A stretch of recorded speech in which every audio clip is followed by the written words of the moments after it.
So, good morning, good afternoon, or good evening, depending on where you are in the world, and welcome to this Tech Strong Learning experience brought to you by Mend and AWS. My name is Cody, and I'm the host of Tech Strong Learning, and we've got an exciting presentation ahead. First, I've got just a couple of housekeeping notes to cover. Today's session is being recorded, so if you miss any of our discussion, perhaps you'd like to rewatch or maybe share with a friend. The on demand recording will be made available shortly after our live session concludes.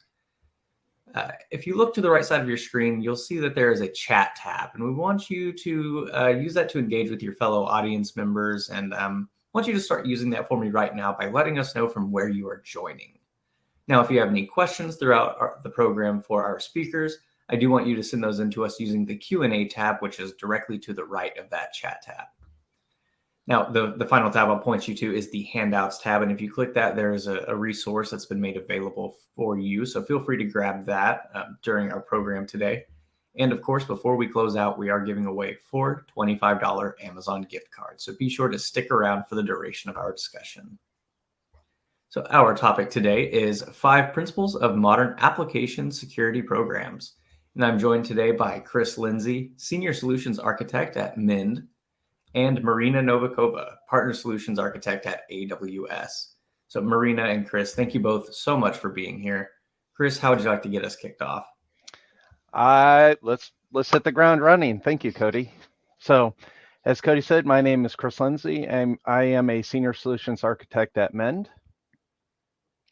Hello, everyone. My name is Marina Novikova, and I'm a Partner Solution Architect at AWS. Thank you for having me here today. Thank you, Chris. Okay. So, webinar overview. Today, we're going to talk about the threat landscape, how the activity continues to increase in volume and innovation. Enterprises must respond with application security programs that do far more than just check a compliance box. This webinar today outlines 5 key principles for building a modern application security program for today's application-driven world. With that, let's talk about the evolution. Marina? Yeah, sure. Thank you, Chris.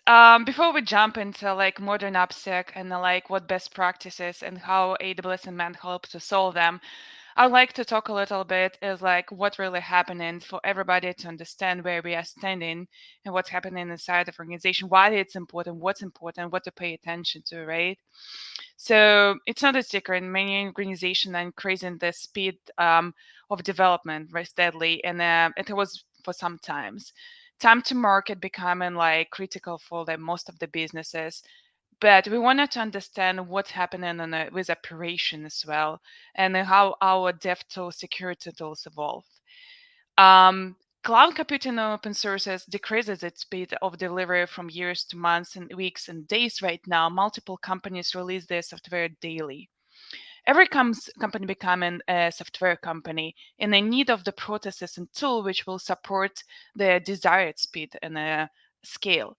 So what operation more than DevOps should include, right? We include the engineering teams which plan, create, and test the code. We include operations team that automates releases, packaging, configuration, monitoring, and the security team to ensure that software is delivered safely. And how we got there, right? We move it from monolith applications to microservices. The complexity became extremely complex, and there's more house to manage it all together. Dev tools emerged to help to automate delivery workflow, bridge engineers to operations, and we see 3 different trends here. First of all, it's a consolidated tool chain to work all together: engineers, operations teams, and security teams. The next one is one of the most critical company pay a lot of attention is the DevSecOps, and we'll talk a lot of about DevSecOps today. And the last one is Infusion AI ML. But companies facing challenges, right, is how to get there, how to make things right with especially for established companies. It's not only change of the tools they have to use inside the organization, but it's also change of the culture and how to approach it. And security remains one of the most present and pressing issues for organizations, and we have seen security become tightly integrated into software through DevSecOps. So let me talk a little bit about how we approach in AWS. I'm pretty sure it's not a secret that AWS declared the shared responsibility model to make it more clear what customers are responsible for when they move into the cloud. AWS shared responsibility model make it easier to understand your choices to protecting your unique AWS environment, and it provides you with access to resources and tools which help you to implement end-to-end security quickly. AWS, how we say it's generally responsible to provide security of the cloud, which protect the hardware, software, networking, and facility that run your selected AWS cloud services. So basically, who access data center, what run in the data center, and so on. You control security in the cloud, which includes updating and patching the guest operating system, associated application software, and configuration of AWS provided security group firewalls. How to get it, how to navigate through that. AWS for multiple years released multiple services to help you with that. And on the top of that, AWS partnered network provides access to a large ecosystem of the partners like men who help you to fulfill your security responsibilities through solutions and services. The shared responsibility model empowers you with clarity, flexibility, and control you need to build on the cloud with confidence. So how and we know that let's look into that is we know that security is in concern. What are the trends, security trends we have seen through when the cloud computing became the reality? Organization moving critical applications and data and workloads into the cloud, it's not in secret. And migration new tools in the market, we see change emerging with security trends. First, when we came to the cloud computing, the first concern was what is multi-tenancy, how it look like, how to isolate our teams, our tenants, how to isolate workloads. Before we had a separate data center virtual machine for teams, right? Now, with Amazon VPC security groups and access control list, you can define the multi-tenancy workload isolation. You can define the network traffic, the network separation between different workloads. The next one became endpoint detection and network traffic monitoring, and then we move it to zero trust and data detection manager to define the minimum access for our teams, minimum access between the services, what a permission would look like. Now the area of concern is becoming that unauthorized access to cloud services, purely configured interfaces and cloud assets, and lack of visibility into what's going on. It's released in 2019-20 annual report of the top threats of the cloud computed. The Cloud Security Alliance noted several key changes from the previous years. So as I mentioned, first and foremost, the majority of the concern, the cloud security community focus on the cloud providers themselves diminished dramatically. There is multiple tools and automation which allow you to solve first three buckets here. It was tenancy, endpoint detection, and zero trust. In other words, concerns about denial of service attacks against providers, virtualization, visualization of the security breaches and issues, and technology vulnerabilities, and the provider environment are no longer top concern for organizations. They still need to speed up how to use these tools, but it's not the major focus for how to achieve it. That's a great news for the companies which moved to the clouds, but sadly among that, with this news, the company noted some additional concerns that have grown in priority. And today, there is a wide variety of the threats to the cloud environment with many traditional vulnerability, configuration error, poor security in operation system application, and exposure possibilities in the cloud themselves. So sadly, many of these issues can be introduced by our teams. And trend that we see growing in 2023 is beyond the next years is a significant emphasis on the cloud vulnerability and the threat management. So this is largely focused on the attack surface management and cloud security posture management. We'll talk a little bit next slide. So what is a cloud security posture management? To simplify it is the idea to create policy on what is a desired state and desired configuration is for the cloud infrastructure, and then monitor the actual state at the place. Luckily, with a multiple policies a quote approach, which becoming part of the everything as a quote approach and part of DevOps pipeline, the questions like and concerns like no encryption enabled or public as free bucket or like privileged accounts and the minimum access, purely defined like policies. It's no longer the big concern because we have standard regulation and best practices pages. We can apply it to infrastructure as a code and like get rid of the multiple vulnerabilities there.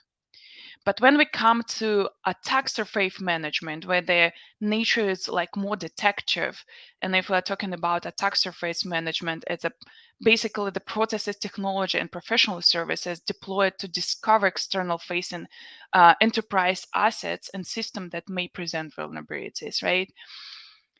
Some of the new sites might be automated, like what is exposed asset like, and we can like monitor the sensitive data and how it flows through our system. But we still cannot prevent the public data exposure and injection of a vulnerability via open source. The open source is a part of like pace and speed agility and becoming the nowadays reality that like if we wanted to build the software in a days, we reuse the pieces. So let's look into what open source typical vulnerabilities and risk and how they affect us, what they're like, where from they come in. First of all, it's a public knowledge. Everybody has access to the source code of the library. Everybody can participate in like in a development, like integrate their own code in that. And there's like, and then we come into the problem of the integrationer side. There is no, teams often have an insufficient or non-existent review processes when it comes to open source components. Multiple versions of the same component might be used by different teams, and it's really hard to define an organization as like and monitor which one version is in use in a by specific multi like microservice. The next one is like challenge is intellectual property issues. There is more than 200 types of different licenses, including Apache, GPL, and many of these licenses are incompatible to each other. There's certain components which cannot be used in a combination with other together, since you have to comply with the terms of the license. And the next one is like when we look in like how open source community works. It's a distributed development and advanced standards. It's a lack of security, warranty, ownership. It's like we don't have sometimes SLA defining how quickly the bug will be fixed. We don't have probably the tools to review like what's the operational issues. We have to go and see what kind of open issues, do our own research. So there might be pure development practices in place. Sometimes community is better, sometimes they are like have a still like to work on some improvements. So to emphasize that is like you can access the like national vulnerability database and see in that cell. But in the last 5 years, the distribution of the critical issues bringing by open source into software can will like increase it dramatically. This is just the brief graph I took from the national vulnerability database you can access in the Google, but how to address it, what the approach and best practices here. So at this point, let me pass it back to the Chris and who can help us ensure how AWS and MEN together help to address these challenges, how like the MEN like drive the best practices for to the companies and customers, and what Chris actually thinks. Chris, it's yours. Thank you, Marina. All right, so let me go over our strategy overview. 71% of IT and security leaders say that their portfolios of applications have become more vulnerable to attack. Now, add in the fact that open source code is used in 70% to 90% of all applications today. Clearly, the ongoing rise in application security vulnerability poses significant risks to businesses, which rely heavily on the applications for success. Unfortunately, this adds up to more attractive opportunities for threat actors, who are always quick to exploit the new material, 0 days, for example. By using this increased cache of vulnerabilities to launch attacks that harness multiple vulnerabilities, attackers can exponentially boost their weapons arsenal and target flaws that companies are struggling to remediate. This also highlights the inadequacy of adhering solely to the CVSS scores as a measure of how dangerous a vulnerability is. Effective prioritization requires not only severity details, but also context around how specific flaws can be exploited, both solo and in conjunction with others. With that, we have seen a steadily increase in the number of malicious packages published in 2022, with a significant increase in Q3, which jumped 79% from Q2. At least 10 malicious packages were published each day to NPM and Ruby gems. Attackers are also deploying more sophisticated techniques. More packages contain telemetry, which enables data collection, and some are hidden more deeply, such as when valid content has a dependency containing malicious code. So with that, applications are the lifeblood of the global economy, and threat actors know it. The threat landscape, again, continues to increase in volume and innovation as more and more development teams move to open source and other tools. So at the same time, traditional application security programs often prove ineffective because they're not keeping up with today's trends. They are typically set it and forget it. In some cases, they're nothing more than just a checkbox. Do we have this ability? Yes, check. They move on.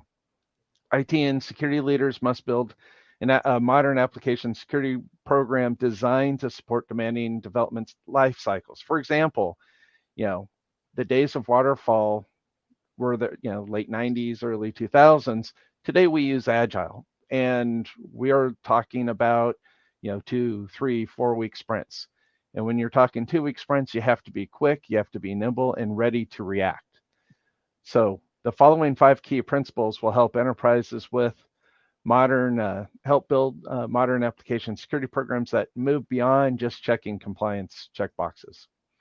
So let's talk about driving forces for modern application security. Ubiquity of open source use and increase in custom code development has resulted in significant growth in the application code vulnerabilities. For example, 33% in the number of open source software vulnerabilities that Mend added to its vulnerability database in the first 9 months of 2022 compared to the same time period in 2021. Increasing trend of attacks using malicious packages published to open source registries such as NPM and Ruby gems. Data from our supply chain defender shows a steady quarterly increase in the number of malicious packages published in 2022, with a significant jump in Q3, which increased 79% from Q2. Application security requirements conflict with accelerating development life cycles. How do companies reconcile the need for speed in software innovation with equally pressing the need for effective application security? Increased software complexity in conjunction with ubiquity of application programming interfaces, or APIs, adds additional complexity and further exposes the attack surface. Cloud native apps within the next 5 years, a third of global companies are expected to move more than 75% of their workloads into the cloud, which adds further complexity. So the hits just keep coming. So as you can see on the slide, average attacks per company are up 31%. Applications, top cause of external breaches. Networks are pretty secure these days. There's really good tools in place. But when you start looking at application security, a good request coming in to your web server or your microservices or however you have your systems designed, everything may look great and compliant coming across the wire, but once it hits that web server, depending on your development team, depending on the tools, depending on how you're configured, that could be the cause of your breach. Increased government requirements to improve cybersecurity. The government just released last year that SBOMs, software bill of materials. By 2025, 60% of organizations will consider cybersecurity risk in business decisions. Really, honestly, I think that's more of a today thing, but that's a stat that came across. And again, apps run the world, an average of 976 applications per company. In some cases, that's actually quite low. In others, that's right on spot. So that's the average. And again, your applications could be not just the tools and software that you provide and you use, but it could also be third-party tools that you're using. Open source software use continues to skyrocket. 77% of companies increased usage. Open source vulnerabilities more than doubled from 2018 to 2020. And again, software supply chain attacks tripled, will be tripling by 2025. Okay, so 5 principles of modern application security. All right. The first rule of application security team should be to reduce the attack surface. To that end, a number of questions should be answered, including, do you know your software? Do you know what open source code is in your software? Does every application have a software bill of materials?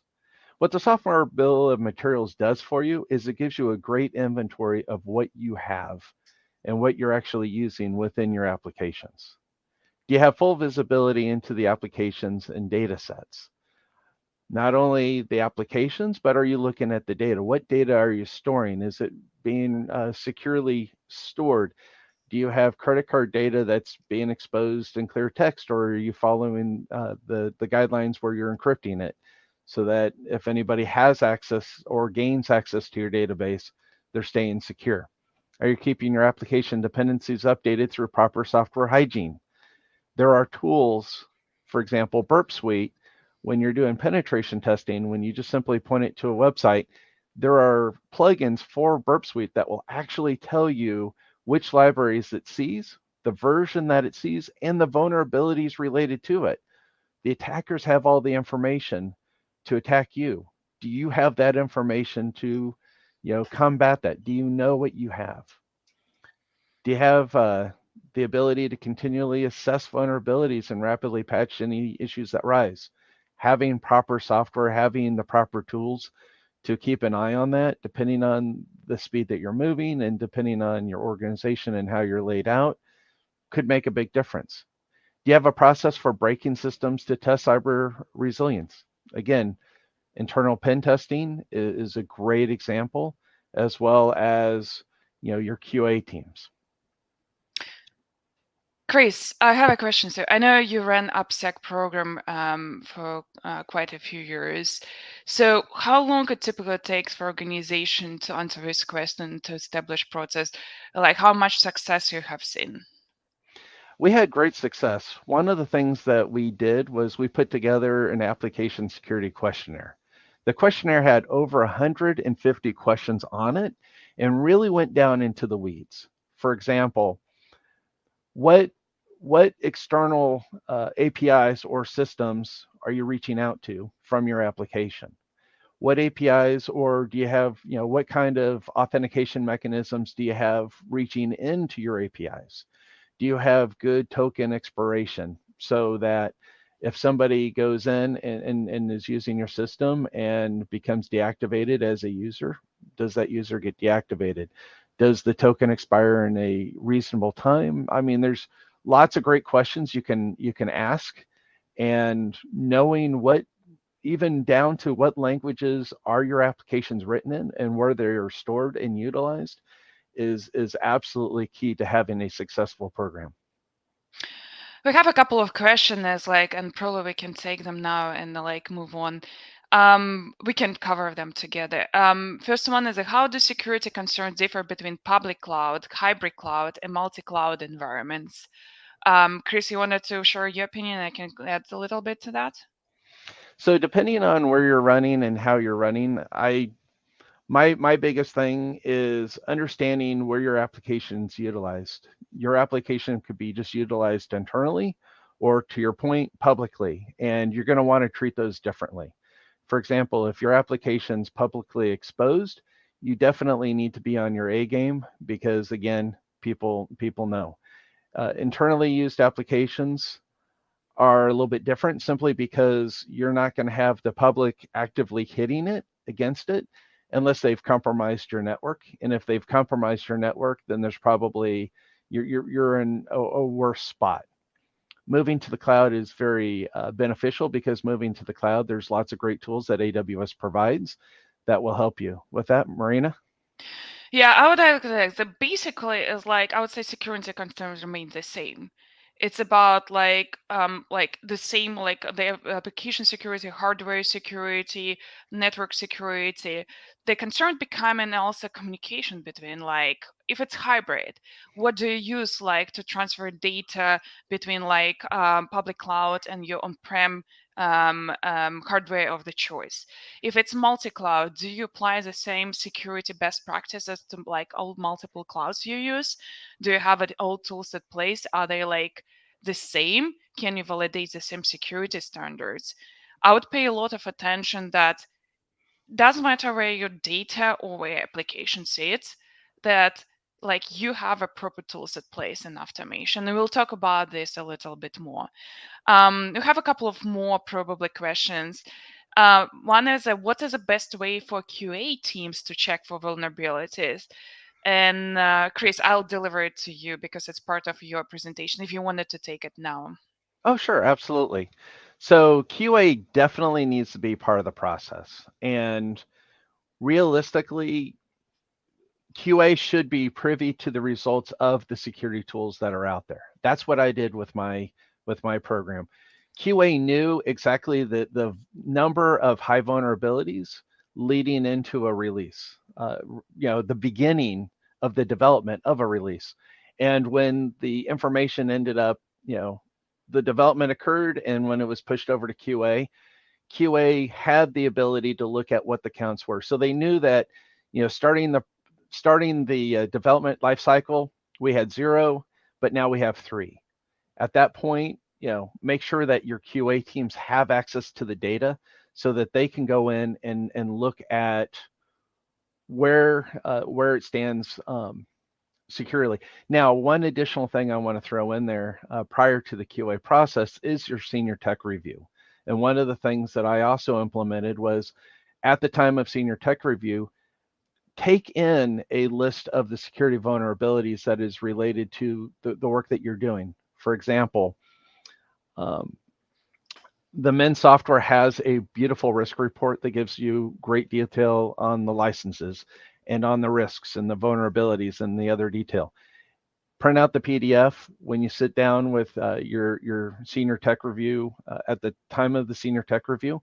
Hand that over so that your senior tech can review it, look at it, and know, did the developer introduce anything new, and if so, how to handle that. Hopefully that answers your question on what's the best way for QA teams to check is, again, have visibility into the tools so that they can look at the vulnerabilities. Thank you, Chris. Okay. Next slide. Beyond shift, shift left, shift smart. This means making the security tool as invisible and automated as possible. Some ideas include integrating the automated detection, prioritization, and remediation tools into your team's development environments, inside your code repositories, your build servers, and bug tracking tools to address potential risks as soon as they arise. So by shifting left and shifting smart, you get it in the developer hands during the actual development. Widen the scope of design and move away from project by project processes. This means looking at multiple languages. Every project under development and everything running in production, containers and Kubernetes. Look at those as well. Make it easy for developers to fix their code. Finding the issues during the development process makes it super quick and easy to resolve. Once you've moved to QA, especially once you move to production, now it becomes more difficult. When you've moved to QA, you're doing your QA team a disservice by releasing code to them that is vulnerable. So make sure that you're looking at this from a development standpoint. Again, bringing it into the senior tech review process really helps eliminate the downstream effect that you have.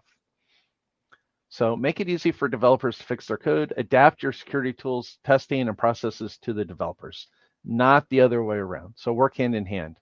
And work to cut down on false positives with effective vulnerability prioritization. Know what vulnerabilities exist within your system and if it's even reachable. Because if it's not reachable, then that changes your prioritization of it. Okay. Go ahead. Yeah, Chris. Sorry, I was still typing the answers. Trying to multitask here. I have a little question for you. Is like where you see the balance between shift left and shift right, and what does it really mean for organizations? When the organization have to probably keep attention on one side or on another. Right. No, that is a great question. So shifting left is getting the information in front of your developers on what they are working on specifically. I'm working within this repository. This is where I'm working at right now. I need to know during the development process what vulnerabilities exist.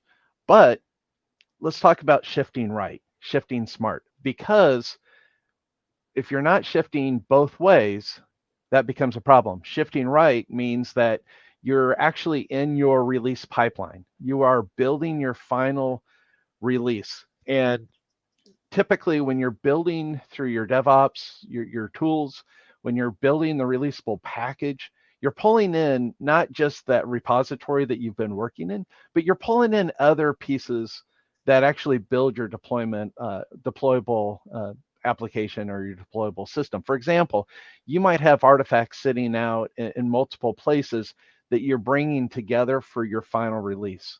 And by shifting to the right and shifting smart, now you have a software bill of materials that gives you the complete picture of your application.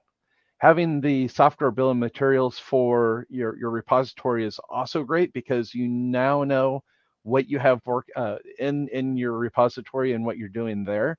But having that full picture is very vital for your long-term success. Thank you, Chris. Okay. One more question for you. Does Sure. Mint have ID plugins for developers can fix code in their dev environments?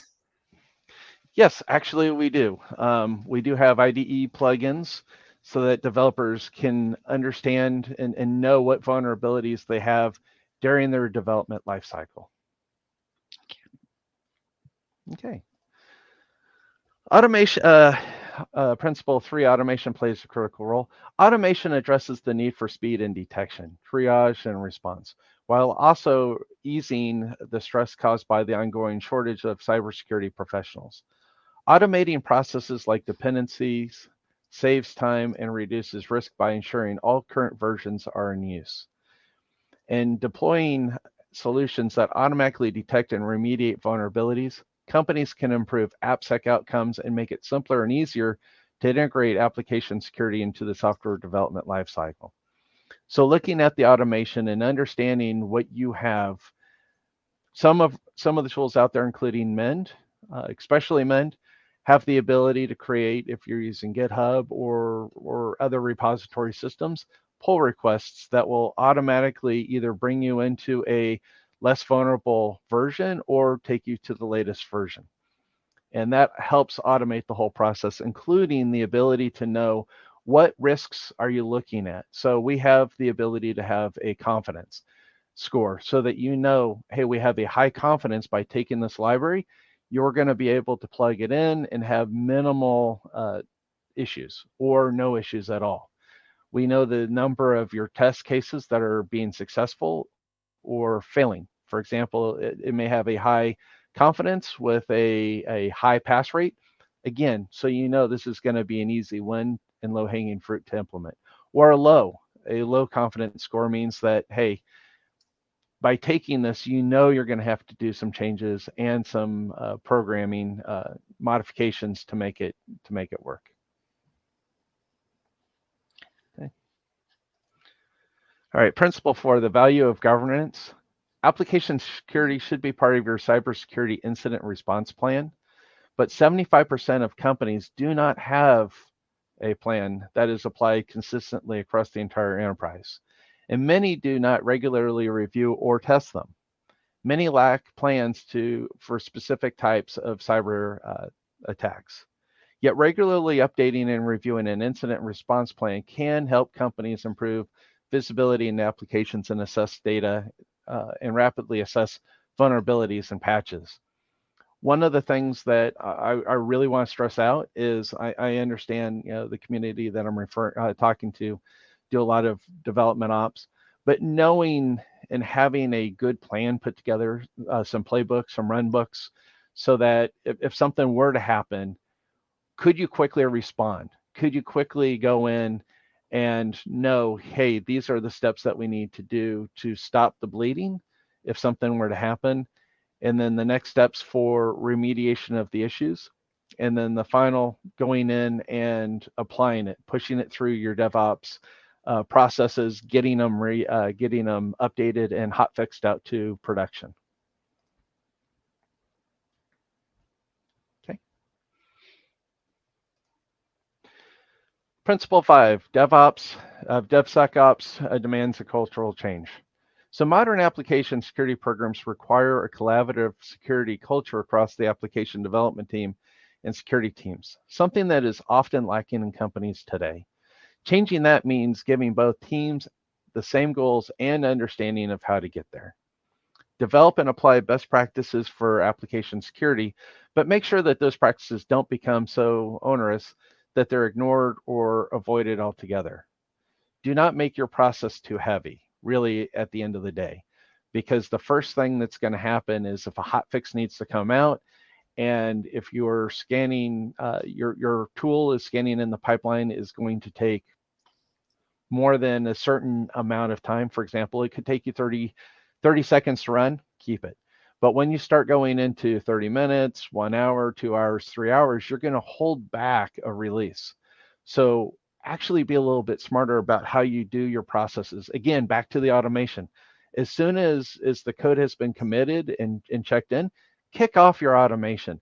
Go ahead and start running those tools, because by the time you actually do your builds and you're getting to QA, now you're going to know, hey, do we have vulnerabilities? Do we have problems? And nip it before it delays you. So if you're having trouble on your team with the development coming to you and saying, please exclude this from the build process because we need to get it out the door, that's a bad situation to be in. So think about different things that you can do in those situations. Kick off the scans early and often, so that, again, you're aware of it, and really shifting left and having that information back at the developers is important. One increasingly popular method for ensuring success is to embed the security ambassadors within your development teams. So this raises a great conversation. Look at security champions. This is a fresh take on a practice that's in both development and IT teams that are familiar with, where your champions or your communities of practice are created and used to benefit.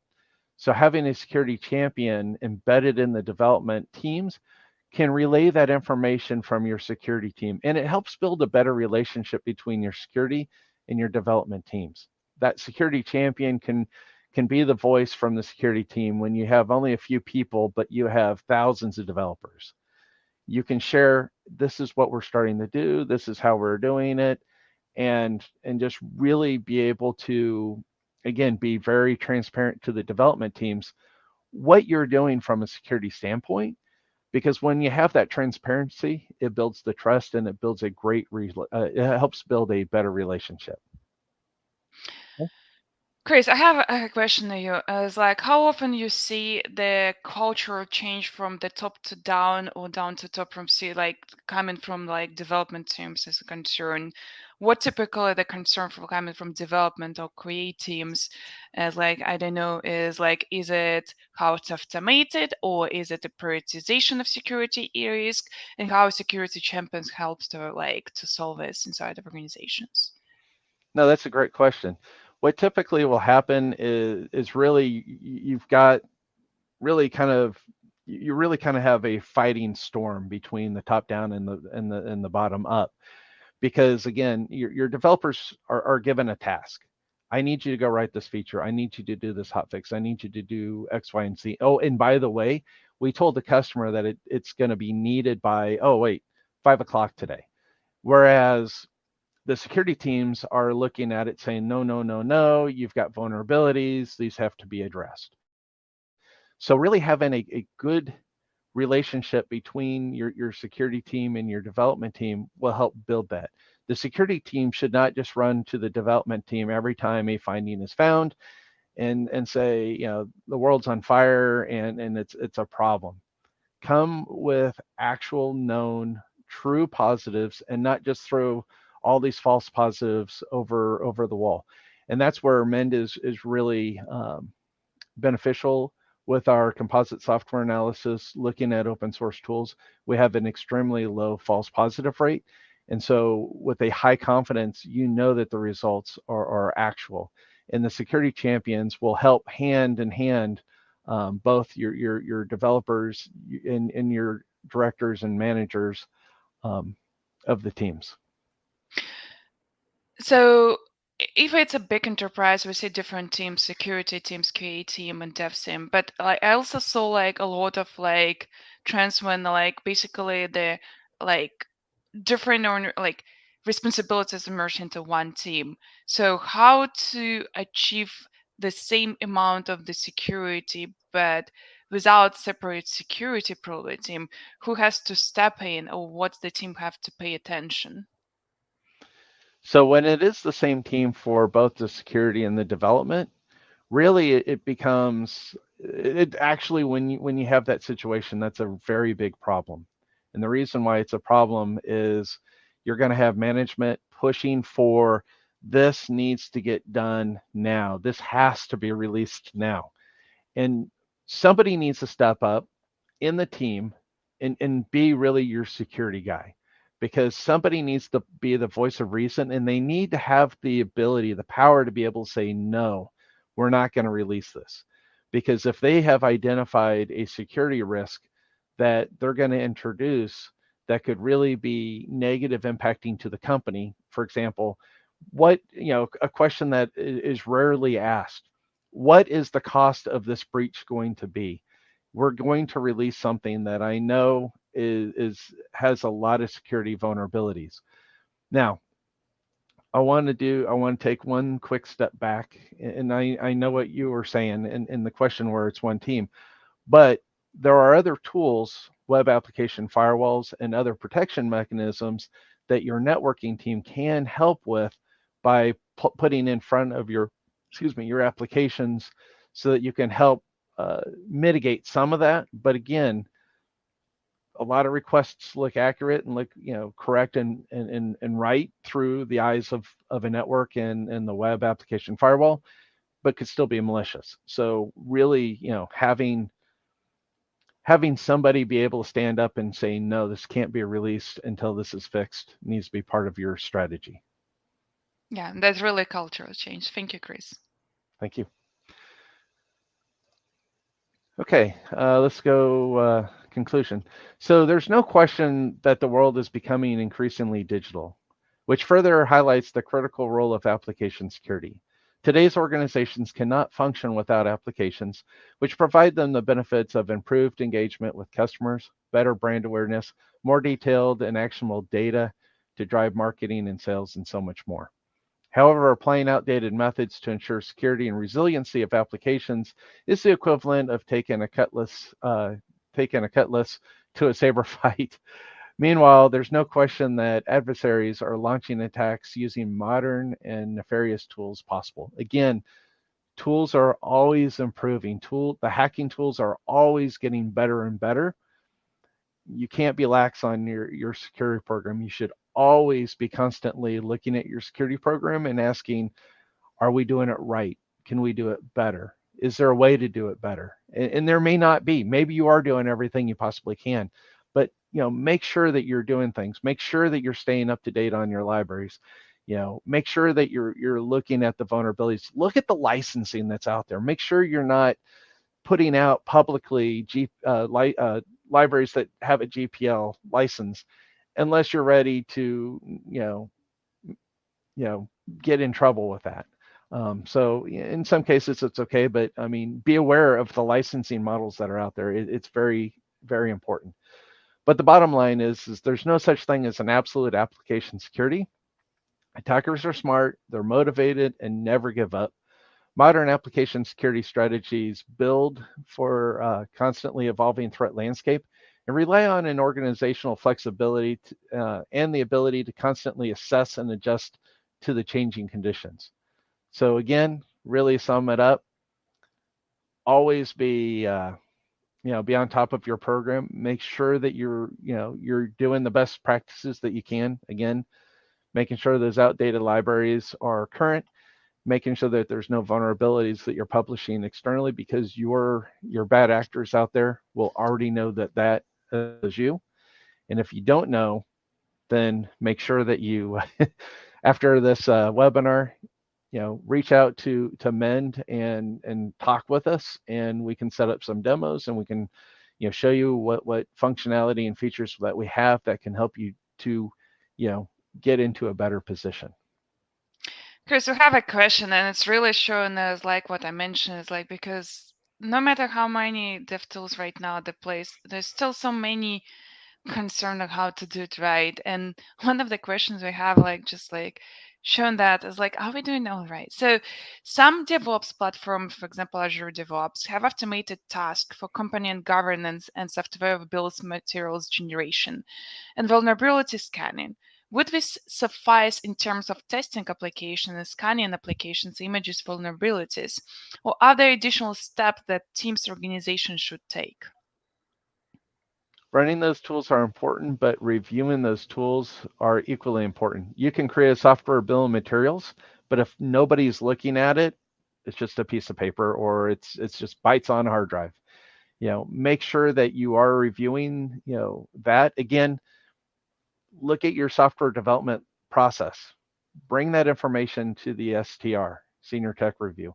Bring that information, to QA. Make that exposed to QA, so that with the tooling, they know what they have and what they're where they currently stand regarding it.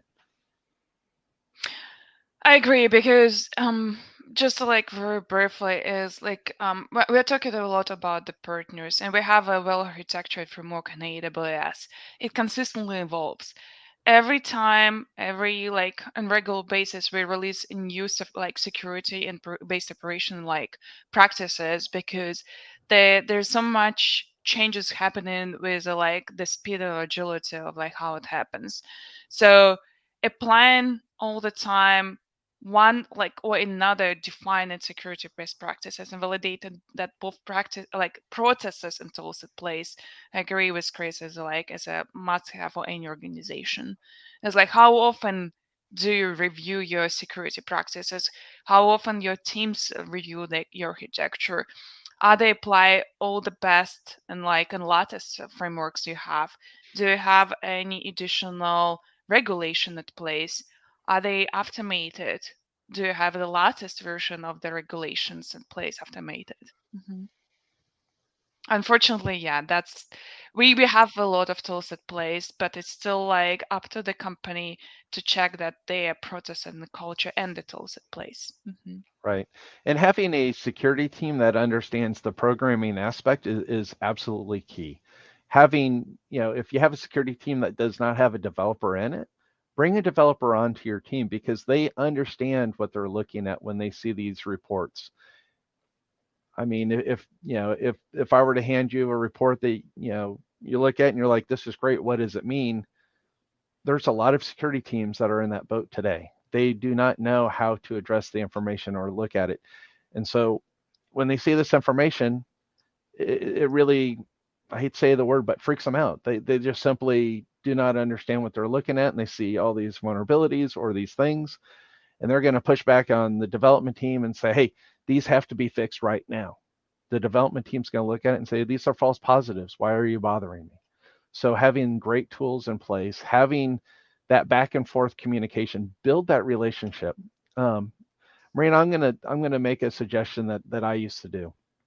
I'm gonna bring up too. I would randomly call and just talk to some of the software architects from the different teams just to see how they're doing.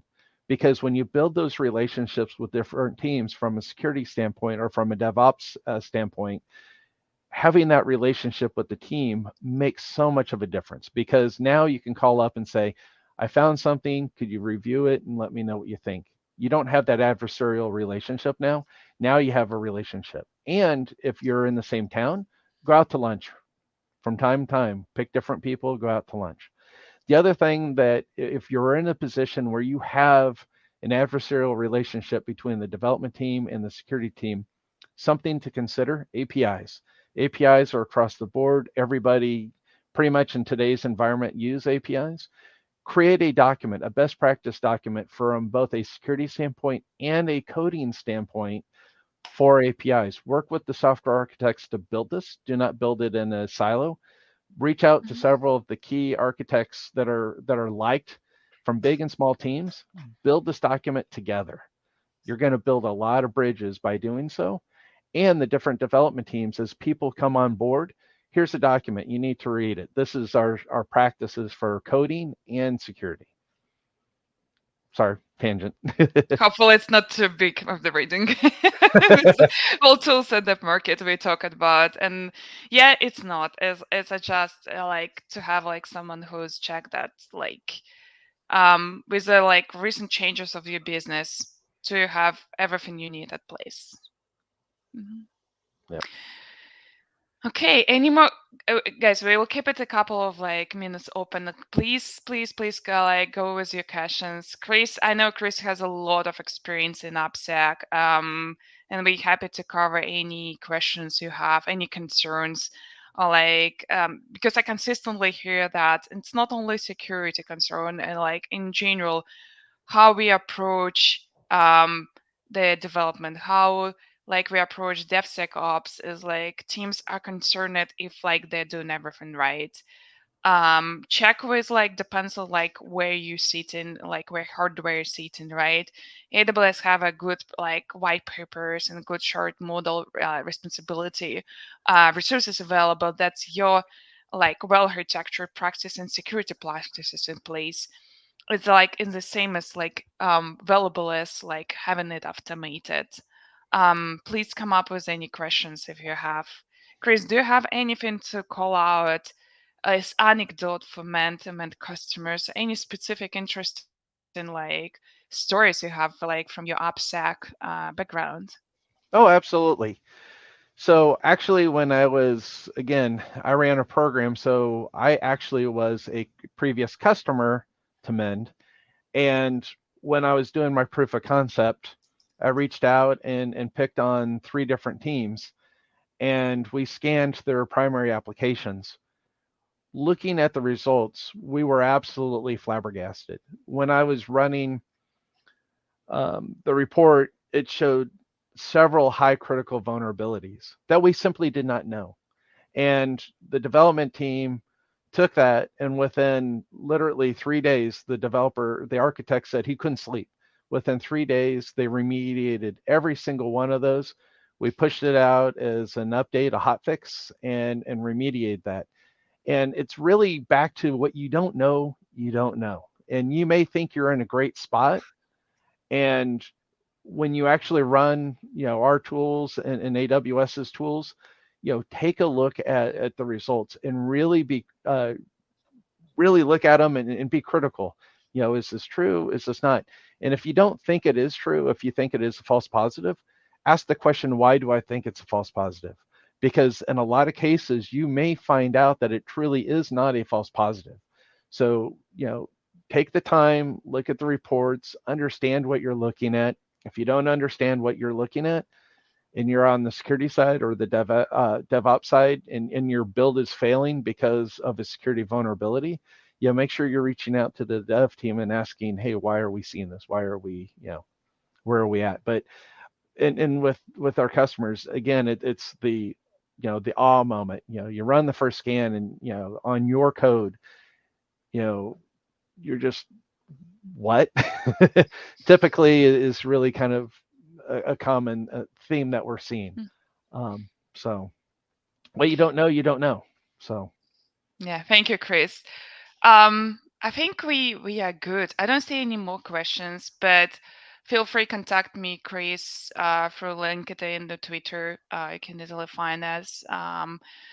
You're very welcome with any questions, and we'll try to address it post factum.